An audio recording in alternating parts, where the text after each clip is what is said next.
পিতা স্বর্গ, পিতা ধর্ম, পিতাই সর্বশ্রেষ্ঠ তপস্যা। পিতা সন্তুষ্ট হলে সমস্ত দেবতারা সন্তুষ্ট হন। নমস্কার, অ্যাস্ট্রোস্কোপ ইউটিউব চ্যানেলে সকলকে স্বাগত জানাই। আজকে আমরা জ্যোতিষশাস্ত্রে বিভিন্ন ঘর থেকে কি কি বিচার করা যায় তার সেকেন্ড পার্ট নিয়ে আলোচনা করব।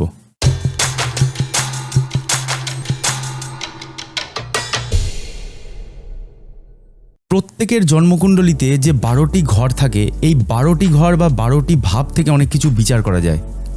লগ্নভাবকে প্রথম ভাব ধরলে বা প্রথম ঘর ধরলে সেই ঘর থেকে ঘড়ির কাঁটার বিপরীতে গুনলে পরপর আসে দ্বিতীয় ভাব, তৃতীয় ভাব, চতুর্থ ভাব ইত্যাদি। গতদিনের ভিডিওতে আমরা আলোচনা করেছি 12টি ভাবের প্রথম 6টি নিয়ে। প্রথম ভাবটি আজকে আসলো সপ্তম ভাব। সপ্তম ভাবটি হলো ঠিক লগ্নের বিপরীত ভাব। এই ভাব থেকে বিচার করা যায় বিপরীত লিঙ্গ, অর্থাৎ স্বামী বা স্ত্রী। এই ভাব থেকে বিচার করা যায় চারপাশের লোকজন, তাই এই ভাবটি থেকে সহযোগী, ব্যবসায়িক পার্টনার তার বিচার করা হয়। জাতকের বিভিন্ন লোকের সাথে ঝামেলা, তার কামনা বাসনা, পার্থিব ভোগ এই ভাবটি থেকে বিচার করা হয়।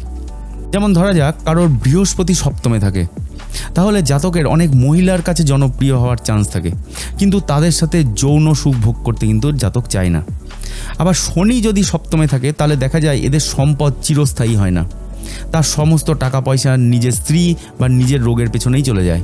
সপ্তম ভাব একটি কেন্দ্রভাব হলেও এটিকে বলা হয় মারক স্থান, তাই এই ভাবটি আমাদের আয়ুর সাথেও সম্পর্কযুক্ত।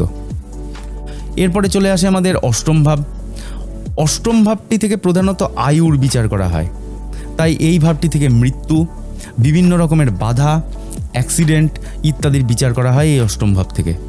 আবার যেহেতু অষ্টম ঘর মানে বোঝায় গুপ্ত জিনিস, তাই এই ভাবটি থেকে hidden knowledge, research, astrology, mystical science ইত্যাদি বোঝা যায়। একটা জিনিস বলে রাখি যে ষষ্ঠ ঘর থেকেও আমরা রোগ বিচার করে থাকি, আবার অষ্টম ঘর থেকেও বোঝা যায় রোগ। পার্থক্য হলো এটা যে ষষ্ঠম ভাব থেকে যদি ডিপ্রেশন আসে তা কিন্তু সহ্য করার মতো, কিন্তু অষ্টম ঘর সম্বন্ধীয় ডিপ্রেশন একদম সহ্যের বাইরে। আরেকটি পার্থক্য হলো ষষ্ঠ ভাবের রোগ হয় লং টার্ম, কিন্তু অষ্টম ভাব সম্পর্কিত রোগ হয় কিন্তু আকস্মিক।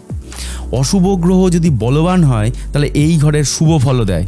যেমন শনি যদি বলশালী হয়ে এই অষ্টম ঘরে বসে, তো যেহেতু শনি সব জিনিসকে ধীর করে দেয়, তাই শনি মৃত্যুকেও ধীর করে দেবে, তাই এনারা হবেন দীর্ঘজীবী।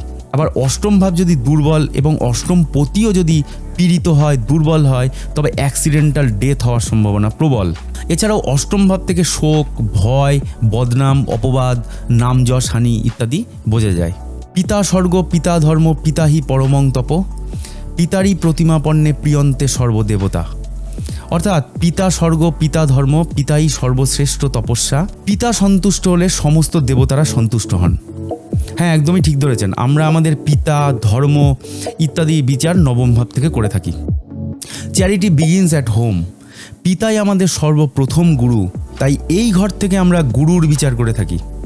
জীবনে যা কিছু শুভ তা এই ঘরটি থেকে বিচার করা যায়। সেই জন্যে এই নবম ঘর হলো আমাদের ভাগ্যের ঘর।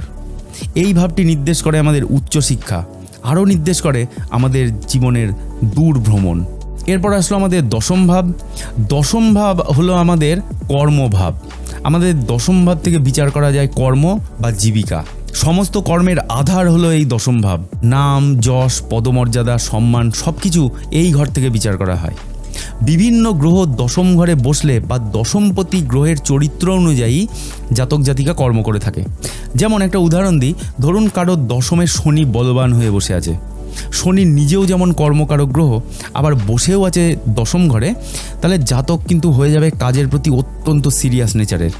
কাজ ছাড়া এনারা কিছুই বুঝবেন না। আবার দেখবেন যাদের শুক্র আছে দশম ঘরে, তারা বেশ লাক্সারি আইটেমের ব্যবসা বা অ্যাক্টিংয়ের সাথে যুক্ত থাকে। আবার যদি কারোর কেতু থাকে দশম ঘরে, তাহলে বোঝা যায় এদের সব কাজের মধ্যে একটুখানি গোপনীয়তা থাকে, গুপ্তচরের মতো কাজ করে ইত্যাদি। যেমন কর্ম তেমন ফল। অর্থাৎ আমরা এখন কথা বলবো একাদশ ভাব নিয়ে। কর্মের প্রাপ্তিস্থান হলো আমাদের একাদশ ভাব, তাই কর্ম করলে তার ফল লাভ হয়। কর্মের কারক গ্রহ যেমন শনি, তেমনি প্রাপ্তিরও কারক গ্রহ শনি। কালপুরুষের একাদশ ঘর শনির দখলে, এবং শনি যেহেতু নিঃস্বার্থ গ্রহ, তাই ফলের আশা করে কর্ম করলে কিন্তু শনির প্রকোপ থেকে বাঁচা যাবে না। তাই এই কথাটি আমরা দেখবেন প্রায়শই শুনে থাকি যে কর্ম করে যাও, ফলের আশা করো না। এই একাদশ ভাব থেকে বিচার করা হয় লাভ বা সাফল্য, আমাদের আশা আকাঙ্ক্ষা, পরীক্ষায় কৃতী হওয়া, আমাদের বড় ভাই মানে আমাদের দাদা বা দিদির বিচারও এই ভাব থেকে করা হয়। এটি আমাদের আয় ভাবও বটে, কার কতটা ইনকাম হবে তা বিচার করা হয় এই ভাবটি থেকে। এরপর আসলো আমাদের দ্বাদশ ভাব। এই দ্বাদশ ভাবটি হলো ব্যয় স্থান বা ক্ষতির স্থান, এটিকে মোক্ষ স্থানও বলা হয়। এছাড়াও হসপিটাল, অ্যাসাইলাম, জেল, দুঃখ, বিভিন্ন রকমের পাপ, বিচ্ছেদ, আত্মীয় বিয়োগ ইত্যাদি অনেক কিছুর বিচার করা হয় এই ভাবটি থেকে। এটি আবার গোপন শত্রুর ঘরও। এটি যে শুধু খারাপ ঘর তাই নয়, যারা ডাক্তার বা যারা জেলার তাদেরকেও কিন্তু হসপিটাল বা জেলেই কাজ করতে হয়। বর্তমান সমাজে এই দ্বাদশ ভাবটি থেকে বিচার করা হয় বিদেশ যাত্রা, বিদেশে সেটেলমেন্ট, বৈদেশিক মুদ্রা মানে বৈদেশিক মুদ্রা আমদানি ইত্যাদি। যেমন যদি দ্বাদশে কারো রবি অবস্থান করে তাহলে তার চোখের সমস্যা থাকতে পারে, এটা ঠিক। পাশাপাশি যেহেতু এটা আমাদের গোপন শত্রুর ঘর আর রবি সব জিনিসকে আলোকিত করে দেয়, তাই এনারা কিন্তু বুঝতে পারেন যে এদের গোপন শত্রু কে আছে। এরা খুব তাড়াতাড়ি গোপন শত্রুর ব্যাপারে অবগত হয়ে যান। আবার যদি দ্বাদশভাবে কারো শুক্র বসে থাকে তাহলে এনারা কিন্তু নিজের প্রিয়জনকে শত্রু বানিয়ে ফেলেন বিভিন্ন কারণে। ঠিক আছে, বিভিন্ন ভাব এবং ভাবপতি গ্রহের অবস্থান, দৃষ্টি, বলাবল দ্বারা বিভিন্ন ভাব সম্পর্কিত বিচার হয়ে থাকে। রোগ বিচার, বিবাহ বিচার, সন্তান বিচার, কর্ম বিচার, এমনকি যানবাহন, সাফল্য, অর্থপ্রাপ্তি, প্রেম ইত্যাদি বিভিন্ন ভাব থেকে বিচার করা হয়ে থাকে।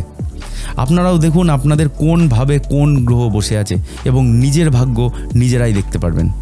ঠিক আছে, আজকে এই পর্যন্তই। নেক্সট ভিডিওতে আমরা আবার অন্য কিছু নিয়ে আলোচনা করব। Thanks for watching and keep supporting.